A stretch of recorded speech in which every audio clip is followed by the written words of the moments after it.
ఆరు ఫోటో ఉన్న రూమ్ కీస్ని మను అమరేంద్ర రూమ్లో దొంగతనంగా వెతుకుతూ ఉండగా పిల్లల్ని స్కూల్లో డ్రాప్ చేసిన అమర్ బాగి అప్పుడే రూమ్లోకి ఎంటర్ అవుతూ ఉండగా రూమ్ కీస్ పట్టుకొని మను వాళ్ళకి దొరికిపోతుంది. దాంతో అమర్ బాగి కోపంగా మనుని చూస్తూ ఉంటారు. ఏం చేస్తున్నావు మను? మేం లేనప్పుడు మా రూమ్లో నువ్వేం చేస్తున్నావు అని అమర్ నిలదీస్తూ ఉంటాడు.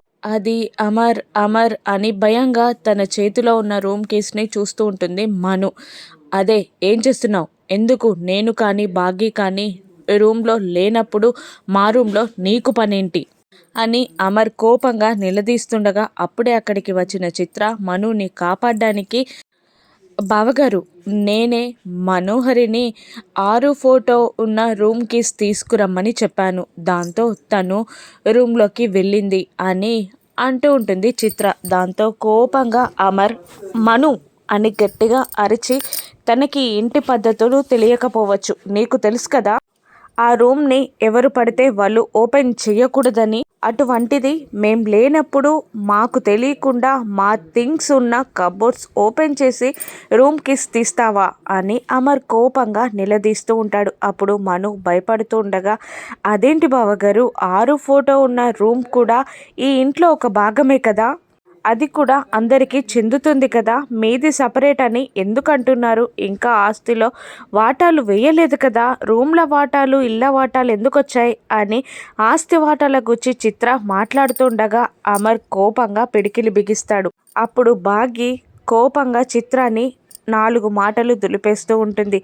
అది ఆయన ప్రైవేట్ రూమ్, దానిని అలా తెలియకుండా తీసుకోవడం తప్పు చిత్ర, పైగా ఆయనకే ఎదురు మాట్లాడుతున్నావా అని చిత్రాన్ని బెదిరిస్తూ ఉంటుంది భాగి. అమర్ కూడా కోపంగా చూస్తూ ఉంటాడు. ఆ రూమ్ కీస్ని మను దగ్గర నుంచి లాక్కొని, ఇదే ఫస్ట్ అండ్ లాస్ట్ వార్నింగ్, ఇంకొకసారి నాకు తెలియకుండా ఎవరైనా ఆ రూమ్ డోర్ ఓపెన్ చేయాలని చూస్తే నేను ఊరుకోను అని అమర్ అనగానే ఇక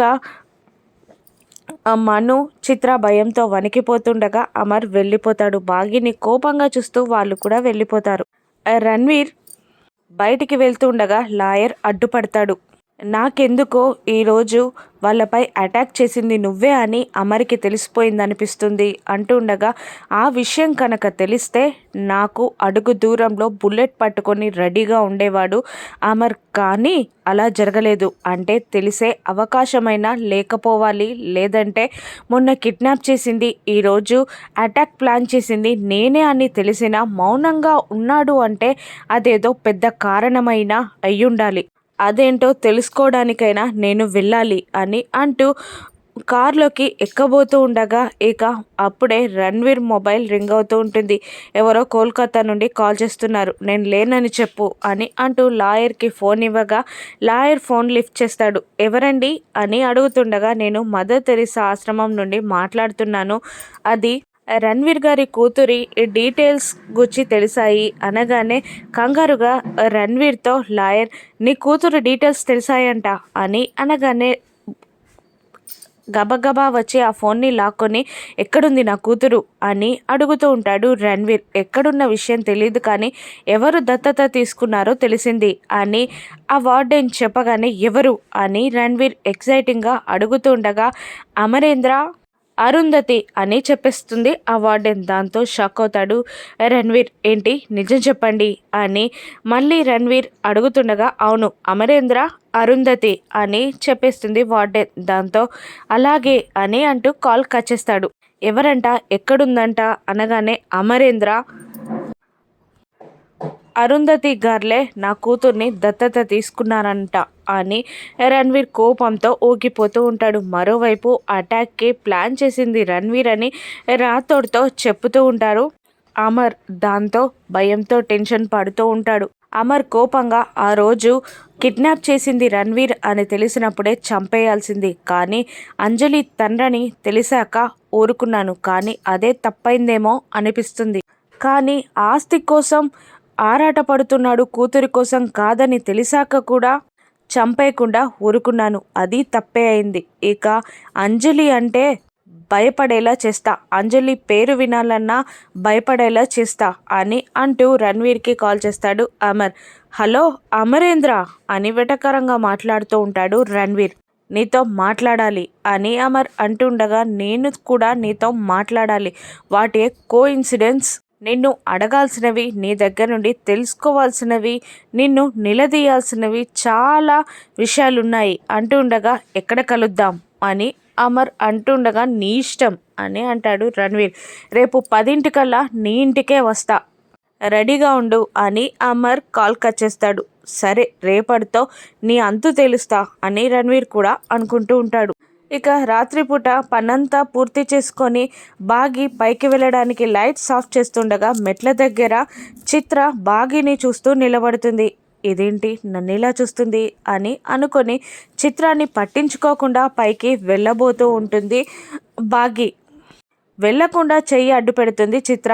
ఏంటి, నాతో ఏదైనా మాట్లాడాలా అని అంటుండగా, అవును, నువ్వు నాకన్నా చిన్నదానివి, పైగా నేను మీ అక్కకి ఫ్రెండ్ని, కాబట్టి నేను నిన్ను అక్క అని పిలవలేను అని అంటూ ఉంటుంది చిత్ర బాగి మాట్లాడుకోవడం దూరం నుండి మను గమనిస్తూనే ఉంటుంది.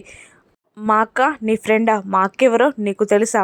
ఎవరు మా అక్క అని బాగి చిత్రాన్ని నిలదీస్తుండగా, అలా కాదు, ఆరు కూడా మీ అక్క లాంటిదే కదా, మీకు అక్క వరుసే కదా, అందుకే అలా అంటున్నాను అని చిత్ర అనగానే, సరే ఏంటో చెప్పు, అక్క అని పిలవు కదా, అంతే కదా అని అంటూ పైకి వెళ్ళబోతుండగా, లేదు ఆగు అని అంటూ, నేను వినోద్ ఒక్కటవ్వాలంటే నువ్వు బావగారు ఒక్కటవ్వాలి, నాకు కాస్త కోఆపరేట్ చేయి అని అంటూ ఉండగా, నేనేం చేయను అని అంటుంటుంది బాగి. అప్పుడు తన చేతిలో ఉన్న మల్లెపూలను చూపిస్తూ, ఇవి పెట్టుకొని వెళ్ళు అని అంటూ ఉండగా పక్కున నవ్వేసి, ఇవన్నీ మా అత్తయ్య మామయ్య ఎప్పుడో ట్రై చేశారు, కానీ ఏది వర్కౌట్ అవ్వలేదు అని అంటూ ఉంటుంది బాగి. అప్పుడు వర్కౌట్ అవుతాయో లేదో నువ్వు ప్రయత్నిస్తే కదా అని అంటూనే బాగి జడలో మల్లెపూలని పెట్టేస్తుంది చిత్ర. కాస్త కోఆపరేట్ చేయవా, నీ అంత ఓపిక నాకు లేదు, నేను వినోద్ ఒక్కటవ్వాలి అని చిత్ర బాగిని అంటూ ఉండగా, అలాగే I try my level best అని అంటూ ఉంటుంది బాగి. అలాగే అని పైకి వెళ్ళగానే చిత్రకి ఎదురుగా మను నిలబడుతుంది. ఏంటి, వాళ్ళిద్దరిని ఒక్కటి చేయాలని చూస్తున్నావా అని అంటూ ఉంటుంది మను. మరి మేమిద్దరం ఒక్కటవ్వాలంటే వాళ్ళిద్దరు ఒక్కటవ్వాలి కదా, అదే చేస్తున్నా అని అంటూ ఉంటుంది చిత్ర. అవును, నాపై అరుస్తున్నావు, అది నాకు నచ్చదు అని అంటూ చిత్ర కోపంగా వెళ్ళిపోతుంది. అమ్మో, ఇది ఫస్ట్ రోజే మారిపోయింది, దీంతో కోపంగా ఉండడం మంచిది కాదు అని మను అనుకుంటూ ఉంటుంది. ఇక ఫ్రెష్ అయిన అమర్ డ్రెస్అప్ అవుతూ ఉండగా బాగి రూమ్లోకి వస్తుంది. 1 మినిట్ అండి అని బాగి అంటూ రూమ్లోకి వచ్చి డోర్ గడియ పెట్టేస్తుంది. అమర్ని అదో రకంగా చూస్తుంటుంది బాగి.